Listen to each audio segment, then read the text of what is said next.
Telangana CM Revanth Reddy మరోసారి ఢిల్లీకి పయనమయ్యారు. రేపు ఏఐసీసీ ప్రధాన కార్యాలయం ప్రారంభోత్సవ కార్యక్రమంలో ఆయన పాల్గొనున్నారు.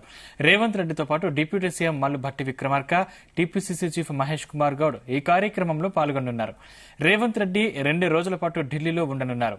రాష్ట్రంలోని పలు అభివృద్ది పనులకు నిధుల సమీకరణ విషయంలో కేంద్ర మంత్రుల్ని కలవనున్నారు. ఈ నెల 16న సింగపూర్ వెళ్లనున్నారు సీఎం రేవంత్ రెడ్డి. దావోస్ లో ఈ నెల 20న వరల్డ్ ఎకనామీ ఫోరం సదస్సులో పాల్గొనున్నారు సీఎం రేవంత్ రెడ్డి.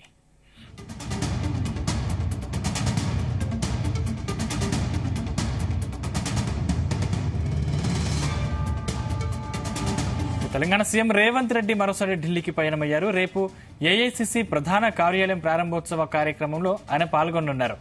రేవంత్ రెడ్డితో పాటు deputy CM Mallu Bhatti Vikramarka, TPCC chief Mahesh Kumar Goud ఈ కార్యక్రమంలో పాల్గొనున్నారు.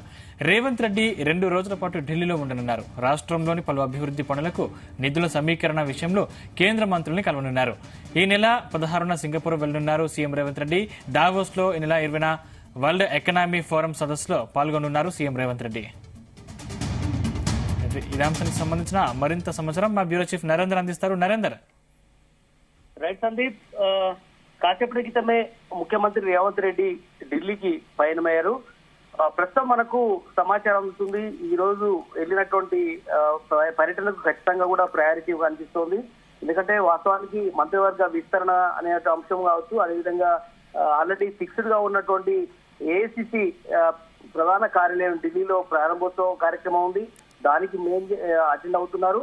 దీని కార్యక్రమానికి మహేష్ కుమార్ గౌడ్ తో పాటు అదేవిధంగా శ్రీధర్ బాబు, ఏం నరేందర్ రెడ్డితో పాటు పలువురు నేతలు, కాంగ్రెస్ పార్టీకి సంబంధించినటువంటి ఎంపీలు కూడా దీనికి హాజరయ్యే అవకాశం ఉంది.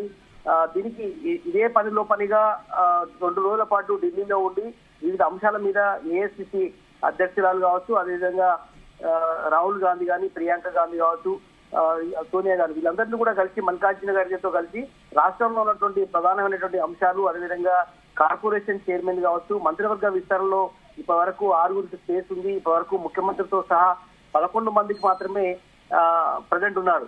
అయితే రాష్ట్ర మంత్రివర్గంలో ఇంకొక 6 స్పేస్ ఉన్న నేపథ్యంలో మనం సంక్రాంతికి ఖచ్చితంగా కూడా క్యాబినెట్ ఎక్స్పాన్షన్ ఉంటుంది అన్నట్టు ఒక చర్చ జరిగింది. ముందు జనవరి 1st కి ఎక్స్పాన్షన్ చేస్తా అన్నారు, అది కాలేదు. అందుకన్నా ముందు దసరా, దీపావళి అన్నారు. మొత్తానికి వాయిదా వస్తున్నటువంటి పరిస్థితి మనం చూస్తున్నాం. ఇక్కడ 13 నెలలు దాటిపోయింది. రాష్ట్రంలో కాంగ్రెస్ పార్టీ అధికారంలోకి వచ్చి ముఖ్యమంత్రి రేవంత్ రెడ్డి ఇప్పటికే పలుసార్లు ఢిల్లీకి వెళ్ళినటువంటి సందర్భం ఉంది. అధిష్టానం దగ్గర గ్రీన్ సిగ్నల్ తీసుకునే ప్రయత్నం చేస్తున్నారు. కానీ అక్కడి నుంచి పూర్తి స్థాయిలో గ్రీన్ సిగ్నల్ అని నేపథ్యంలోనే మంత్రివర్గ విస్తరణ పోస్ట్ పోన్ అవుతోంది. మేబీ ఖచ్చితంగా రేపు మార్నింగ్ ఏఐసిసి ప్రధాన కార్యాలయం ప్రారంభోత్సవం కంప్లీట్ అయిపోయిన తర్వాత లంచ్ తర్వాత ఫ్రీ అవుతారు. లంచ్ నుంచి ఎల్లుండి సాయంత్రం దాకా కూడా, అంటే 16వ తారీఖు వరకు కూడా ఢిల్లీలో ఉంటారు 2 రోజుల పాటు. ఈ 2 రోజుల్లో కేసీ వేణుగోపాల్ తో పాటు పూర్తిగా చర్చించే అవకాశం అయితే కనిపిస్తుంది.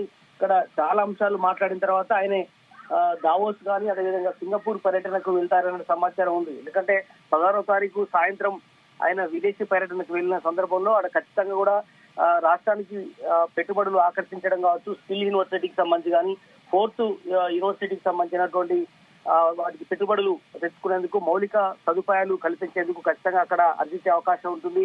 ముఖ్యమంత్రి రేవంత్ రెడ్డి దావోస్ కానీ, అదేవిధంగా సింగపూర్ పర్యటనకు వెళ్తున్న నేపథ్యంలో చాలా ఎక్స్పెక్ట్ చేస్తూ ఉన్నారు. అక్కడ సీఎం రేవంత్ రెడ్డితో పాటు శ్రీధర్ బాబు, పలువురు పరిశ్రమల శాఖ, ఐటీకి సంబంధించినటువంటి అధికారులు కూడా వెళ్తున్నారు. ఖచ్చితంగా రాష్ట్రానికి పెట్టుబడులు రావాలంటే ఖచ్చితంగా హైదరాబాద్, గ్రేటర్ హైదరాబాద్ ఖచ్చితంగా ఉంది. ఇక్కడ 4th సిటీ నెలకొల్తున్నాం, స్కిల్ యూనివర్సిటీ కావచ్చు, ఇవన్నీ ఏర్పాటు చేయడానికి ఖచ్చితంగా మీ అంత సాయం కావాలి అని చెప్పే అవకాశం ఉంటుంది.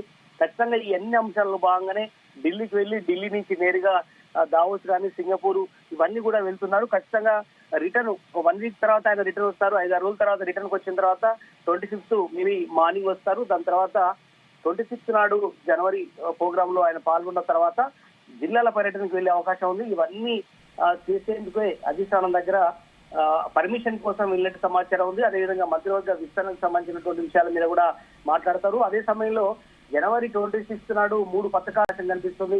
ఇందిరమ్మ ఇళ్లకు సంబంధించి కానీ, అదేవిధంగా ఇందిరమ్మ భరోసా కార్యక్రమం 12,000 రూపాయలు ఇచ్చే అంశం కానీ, అదేవిధంగా రైతు భరోసా సంబంధించి ఇప్పటికే 6 నెలలకు తో పాటు అది సంవత్సరానికి 12,000 రూపాయలు, అంటే ఒక కారుకు 12,000 రూపాయలు అనే యాంగిల్లో ఇప్పటికే ప్రభుత్వం ప్రకటించిన నేపథ్యంలో ఈ మొత్తం అంశానికి చీఫ్ గెస్ట్ గా రాహుల్ గాంధీని కానీ లేదంటే ఎవరైనా ముఖ్య అతిథిని పిలిచి ప్రారంభోత్సవం చేస్తే ఎట్లా ఉంటుంది అనేటువంటి ఆలోచన చేస్తున్నారు. సోనియా గాంధీ అవకాశం ఇస్తే సోనియా గాంధీ లేదా రాహుల్ గాంధీ కానీ ఎవరినైనా పిలిచి ఆ ప్రారంభోత్సవ వేడుకలో పాల్గొనాల్సిందిగా కూడా చెప్పే అవకాశం ఉంది. మంత్రివర్గ విస్తరణ గురించి ప్రత్యేకించి చెప్పుకోవాలి.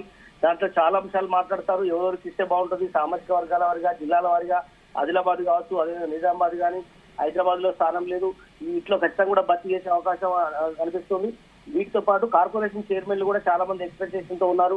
మా ఓడిపోయినటువంటి ఎమ్మెల్యేలు కావచ్చు, అదేవిధంగా కొంతమంది గెలిచిన వాళ్ళకు కూడా అందరికీ ఇవ్వలేని అవకాశం ఉన్న నేపథ్యంలో చాలా మంది పార్టీ కోసం కృషి చేసిన వాళ్ళు ఉన్నారు. వాళ్ళకి కార్పొరేషన్ చైర్మన్లు ఇచ్చే అవకాశం కనిపిస్తుంది. వాళ్ళకి లిస్టు కూడా తీసుకెళ్తున్నట్టుగా సమాచారం ఉంది. ఏదైనా కూడా ఆయన ఢిల్లీకి మరి కాసేపట్లో చేరుకుంటారు. అక్కడ చేరుకున్న వెంటనే తాజా రాజకీయ పరిస్థితులు, అదేవిధంగా ఓటుకు సంబంధించినటువంటి కాదు లేదంటే ఫోన్ ట్యాపింగ్ అంశం కానీ, అదేవిధంగా ఫార్ములా ఈ కాస్ట్ సంబంధించినటువంటి అంశంలో ఎదురవుతున్నటువంటి సమస్యలు కావచ్చు, వీటన్నిటి మీద అడ్వకేట్స్ తో కూడా మాట్లాడే అవకాశం కనిపిస్తుంది. ఓవరాల్ గా ఇప్పుడు కేటీఆర్ ది కూడా రేపు సుప్రీంకోర్టులో ఉన్న నేపథ్యంలో దాని మీద కూడా ఖచ్చితంగా అడ్వకేట్స్ తో మాట్లాడే అవకాశం ఉంది. ఓవరాల్ గా ఈసారి ఢిల్లీకి ప్రాధాన్యత సంతరించుకున్నట్టుగా మనకు అర్థం చేసుకోవాలి. Sandeep, thank you Narender.